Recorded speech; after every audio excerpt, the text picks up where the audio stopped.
प्रदेश के कासगंज से जो खबर सामने आई वो सिर्फ एक कार्यकर्ता पर हमला नहीं बल्कि बहुजन चेतना और राजनीतिक जागरूकता पर हमला है।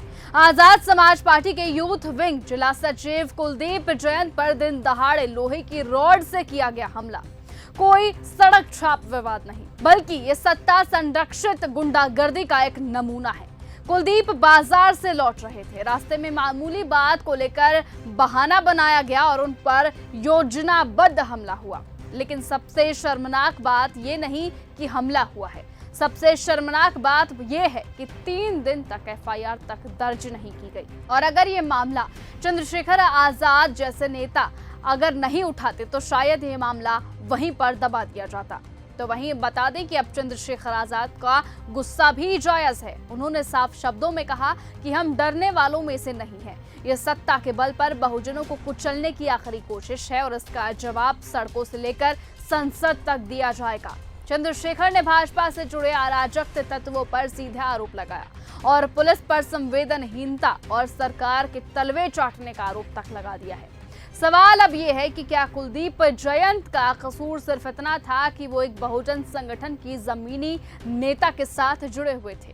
क्या अब यूपी में राजनीतिक कार्यकर्ता होना गुनाह हो गया है, वो भी तब जब आप दलित समाज की आवाज बनकर उभर रहे हों?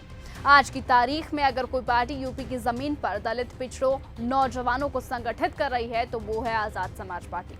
और यही बात है कि लोग कह रहे हैं कि अब सत्ता में बैठे लोगों को आजाद समाज पार्टी खटकने लगी है। और यही वजह है कि कभी किसी रैली में पुलिस दबाव बनाती है तो कभी साजिशन हमले कराए जाते हैं। लेकिन ये भूल रहे हैं कि 90 का दशक ये नहीं है। अब हर वारदात का वीडियो है, हर अन्याय पर सवाल है और हर चुप्पी तोड़ने वाला चंद्रशेखर आजाद जैसे नेता वहां पर मौजूद है। इसलिए अब चंद्रशेखर आजाद ने मांग की है कि SC/ST एक्ट और BNS की कठोर धाराओं में मुकदमा दर्ज हो और हमलावरों को तत्काल गिरफ्तार किया जाए।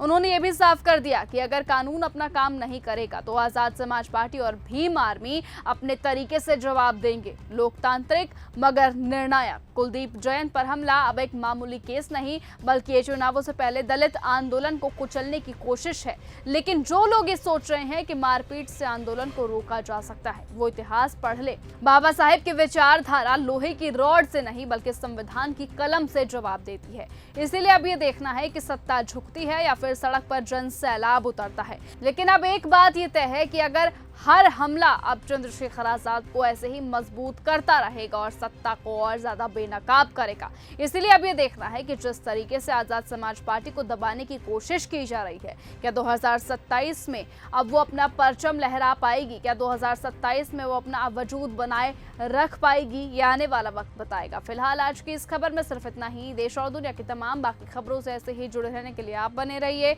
और ऐसे ही देखते रहिए न्यूज गंगा। नमस्कार। ऐसी ही खबरों को सुनने और देखने के लिए सब्सक्राइब करना बिल्कुल मत भूलिएगा चैनल न्यूज गंगा। खबरें अच्छी लगी तो लाइक का बटन दबाना बिल्कुल मत भूलिएगा। कमेंट बॉक्स में टाइप भी कर सकते हैं और हाँ, शेयर करना भी बिल्कुल मत भूलिएगा।